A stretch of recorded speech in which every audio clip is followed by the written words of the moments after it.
guiding us through this crisis today is Gitamrit by B.R. Dixit. It's this beautiful, poetic translation in Hindi that makes the ancient, really complex truths of the Bhagavad Gita super accessible. We're going to break down Dixit's translation of chapter 3, put it into English, and organize it logically so you can get a crystal clear grasp on the mechanics of action and duty. So here's our roadmap for this explainer. We'll start with Arjuna's great doubt, then contrast the hypocrite with the superior person, talk about why prescribed duty matters, and finally wrap up with actions dedicated to God. Okay, let's kick things off with section 1, Arjuna's great doubt. In verse 6, we see Arjuna caught up in a dilemma that is just deeply relatable. The text shows him completely paralyzed by confusion. He's asking this huge, fundamental question. Should I engage in this painful, difficult action, or would it be better, would it be superior, to just retreat into wisdom and give up on worldly duties altogether? He expresses that being caught in this doubt is causing him immense distress. It's that classic paralysis by analysis, right? He thinks that maybe if he just steps away from acting, he might find some peace. But as we're going to see, the text completely turns that assumption upside down. That brings us to section 2, hypocrite versus superior person. In verse 7, the text absolutely does not hold back. It explicitly defines a hypocrite as someone who controls their physical organs of action by force, but their mind is just constantly dwelling on sense objects. Imagine a modern equivalent for a second. Think of someone retreating to a quiet, isolated room to meditate. Physically, they look incredibly peaceful and detached. But inside, their mind is obsessively worrying about money, agonizing over their career, or scrolling through a mental list of desires. The text argues that simply stopping your physical actions while your mind runs totally wild is essentially living a lie. It's toxic suppression. But then, the very next verse introduces the superior person. And this is where the whole paradigm shifts. This person doesn't run away to a cave. Instead, they go to work. They perform their physical duties diligently. But, and this is the absolute key here, they keep their mind completely unattached. They use their mind to actually control their senses, instead of just physically forcing their body to sit still while their brain burns with anxiety. They're fully active in the world, yet internally they are completely free. This brilliantly illustrates the core contrast of karma yoga. On one side, you have the hypocrite, which is physical inaction paired with mental obsession.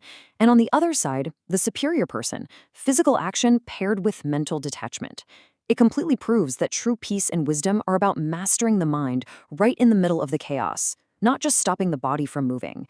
You don't have to quit your job or abandon your family to find spiritual clarity. You just have to change how your mind relates to those actions. Moving right along to section 3, why prescribed duty matters. Here, the text really brings the solution into sharp focus. It warns us that avoiding our inherent responsibilities, whether out of fear, confusion, or even some false sense of spiritual superiority, that doesn't lead to enlightenment. It actually just fills us with internal guilt and turmoil. The instruction is super clear. Do the work that's right in front of you. When you try to run away from what you're meant to do, your own conscience is eventually going to cause you some serious distress. So the crucial point here is understanding the specific term niyat karma. That basically translates to our prescribed duty. And this isn't just about a job title, okay? It's any action that aligns with your necessary role and responsibilities in life at this exact moment. So that might mean fulfilling your role as a dedicated student cramming for an exam, a loving parent caring for a kid, or a hardworking employee contributing to a team. Embracing your niyat karma is the absolute foundation of moving forward. The text backs this up with some incredibly simple, undeniable logic. It reminds us that even basic physical survival requires action. I mean, you've got to eat, you've got to breathe, you have to maintain your physical body. Inaction is literally impossible as long as you're alive. Therefore, since we absolutely must act, the secret is to engage in our work without being desperately chained to the outcomes. We do our absolute best, sure, but we let go of that obsessive anxiety over whether we win, lose, succeed, or fail. Finally, let's jump into section 4, actions dedicated to God. The artwork in the source text beautifully captures the very essence of karma yoga. You have this earthly figure in conversation with the divine. It's a visual representation of that exact moment where earthly duty directly meets divine interaction. It goes to show that the work we do right here in the physical world is intimately connected to a much higher spiritual reality when it's done with the right mindset. The text reveals the ultimate mechanism of karma yoga right here in verse 11.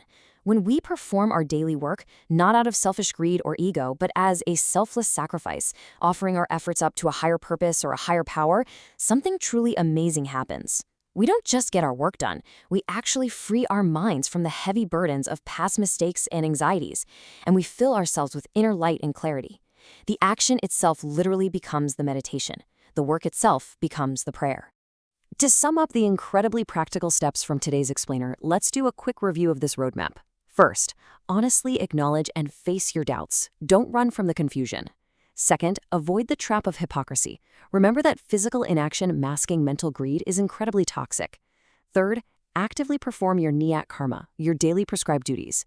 And fourth, dedicate those efforts selflessly to a higher purpose, completely detaching yourself from the anxiety of the final result. I'm going to leave you with one final, really powerful thought to reflect on today regarding your own life, right in this very moment. Ask yourself, are your daily actions driven by exhausting selfishness and a desperate need to control the outcome? Or are you transforming your work into a freeing, selfless sacrifice? The wisdom of Karma Yoga tells us that the answer to that question changes absolutely everything. Keep seeking, keep learning, and thank you so much for joining me today.